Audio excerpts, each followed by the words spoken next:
Welcome to tutorial number 4, adding a patient. You'll see on the left-hand side, there'll always be a box for patients, add patient, supplements, ask the doctor. So to add a new patient, just click on add patient and the add patient screen will pop up. Then you'll fill in the patient's information. In this particular case, the patient's name is Ann Ames.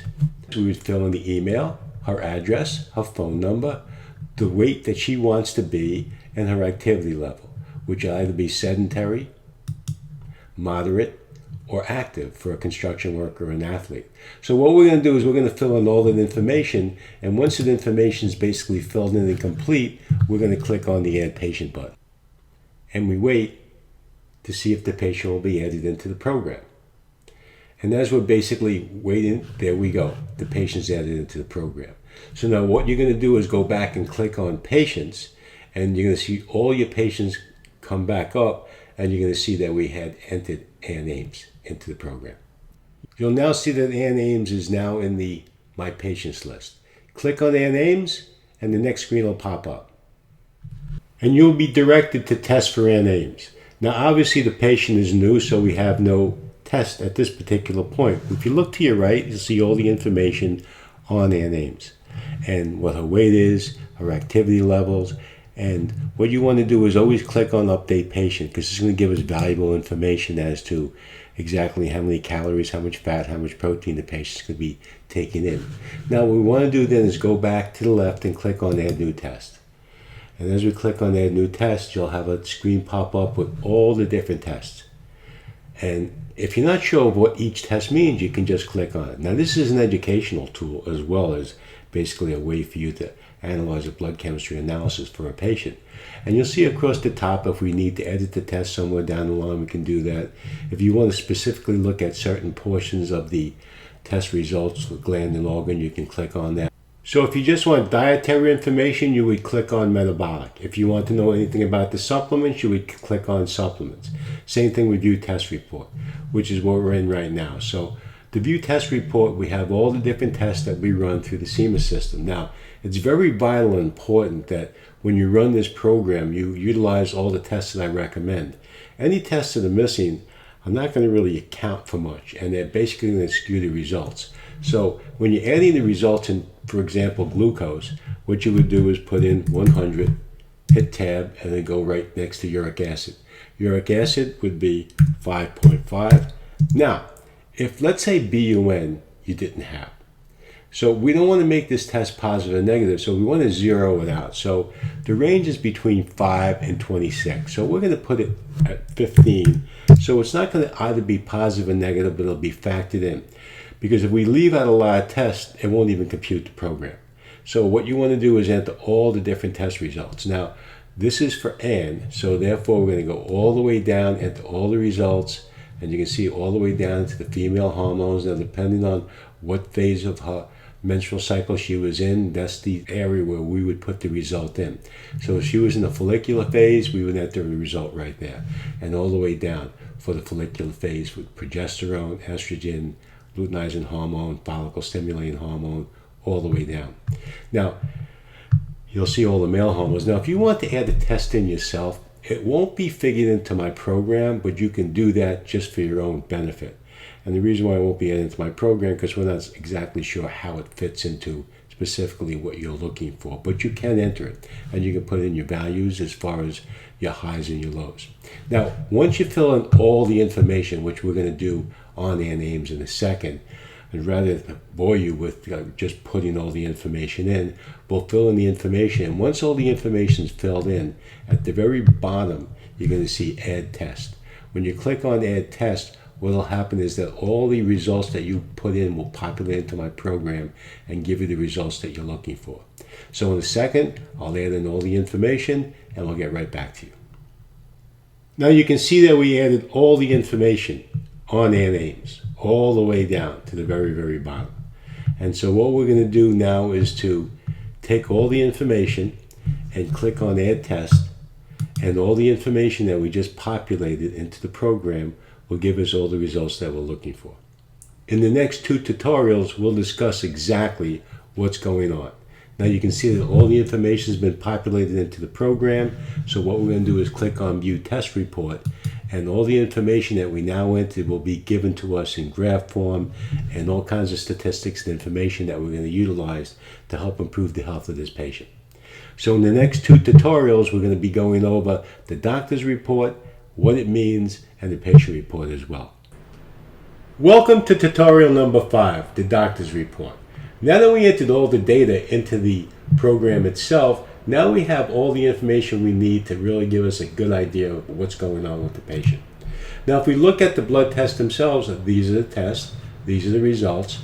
That's the range of the particular test. And again, I'm using ranges from the 1980s, which were more qualified to give you a better idea as to what's going on. Because again, back in the 1980s, the health and population of the United States was better than it is now.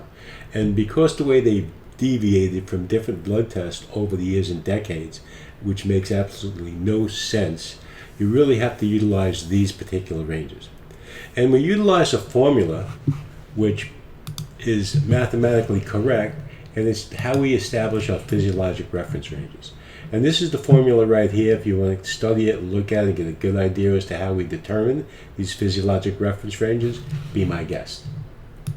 But now we get back and we look at the blood test itself, and we'll look at all the different tests that we run. Now everything in yellow with a negative sign in front of it is on the low side of the spectrum. So from the pathological reference ranges, this one's really low. For example, total protein is 6, the range between 6 to 8.5, so it's 100% out of my range. So now we look at all of these particular tests. We'll look at clusters of tests to really assess what gland or organs function and malfunction. And then as we scroll down, you'll see, again, certain tests are out of range, and as we go down, you'll get a good bird's eye view as to what's going on. Now, underneath that is a bar graph that kind of explains to you where the majority of the tests lie. Now, if you see, there's the 0 line, and anything below that is a low functioning blood test. Anything above that is high functioning. Now, if you look at just all the general bars, you can see that everything is low. Well, I shouldn't say that everything, but the majority of things are really low, which means that this particular patient's metabolism, Ann, is extremely low. So if she's going to decide to, if this is a weight loss situation, it's going to take a long time because her metabolic rate or her metabolic engine is extremely weak. And until we get that metabolic engine boosted up, there's no way that she's going to ever lose weight. In fact, it's just going to progressively get worse and worse and worse as time goes on. But if you put the arrow right on the bar graph, it tells you which test it is. So as we scroll down more, so we have a real good shot of your metabolic rate. This is extremely important, which most people don't understand. Now underneath that, we'll look at all her different hormones that we looked at. And again, you can see that the majority of the hormones are on the low side, which means that her endocrine system or output is extremely low as well. And again, this just basically duplicates what we're talking about up here. Now, if you want to get a good shot as to, with the bar graph, which of the hormones are pretty much on the low side, you can see as I'm scanning through which ones they are. So you're going to get a really good concept as to what's going on with this patient from an endocrine standpoint as well. Now, as we come down even further, now we're looking at the CBC differential. This tells us about immune function. And again, with the COVID virus, with immune function, you can get a good idea as when you're looking at this particular patient, how much their immune system is being antagonized or attacked. And you can see at this particular patient that she's having problems with the basophils, having problems with the neutrophils, red blood cell counts are low, white blood cell counts are low, and lymphocytes are extremely low. In fact, they're out of range because they're in red. So this patient has a lot of immune stress going on. So you have a weak immune system, a weak endocrine system, and extremely low metabolic rate. So this patient's on the verge of having a lot of health problems, if not already. So as we scan down, now we're going to look at all the different tests and see from a glandular perspective what organs and glands are not functioning properly. Now when we look, anything above or below 40% is considered a problem. So if I look at this patient, Ann Ames, I'm seeing problems with the kidneys, problems with the lungs, and even some heart problems. Now, she's not a very old person to have these kinds of situations occurring. I'm looking as I scan down, she's having problems with the gallbladder, problems with the liver. And at that particular point, you're saying, well, she has a lot of issues. So you want to see what's going on with the gallbladder. Again, click on gallbladder, and you'll have a drop-down box. They'll tell you exactly what's going on. Now you can see there's not much going on with the pancreatic head, but we get down into the endocrine function. You can see she's having problems with her pituitary, she's having problems with the uterus, she's having problems with the pineal, she's having problems with the ovaries. So she's having a lot of weakness in these areas. And we go down even further into the immune system. She's got a weakness in the adrenals, weakness with the thymus, the parotids, the adrenal cortex, the spleen, and not so much with the thyroid. So if we look at the top 12 glands or organs, now you can see that the biggest one is the adrenal medulla. You'll have problems with the hypothalamic stalk, the posterior pituitary. And again, if you look at that, she's having problems with the kidneys and she's having problems with the lungs.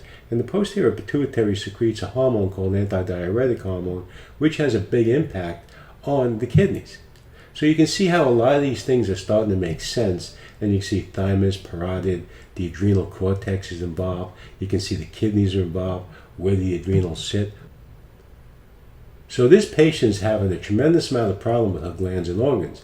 And if she doesn't get these things corrected, it's going to get worse and worse as time goes on. Now, we utilize a nutritional plan that has what we call a general support, which I'll explain to you in a second. The general support is a combination of Celtic sea salt, which gives you all your microminerals in the exact proportions that they're found in your blood. We do nanogreens, which will give you all your phytonutrients. It basically contains about 75 different vegetables, fruits, and herbs in it, so it's going to give you every phytonutrient that you need. You can utilize liquid health or another multi-mineral, basically helps support just the vitamins and minerals. An endocrine complex, which is a multi-glandular, multi-organ support for a lot of your organs and glands as well.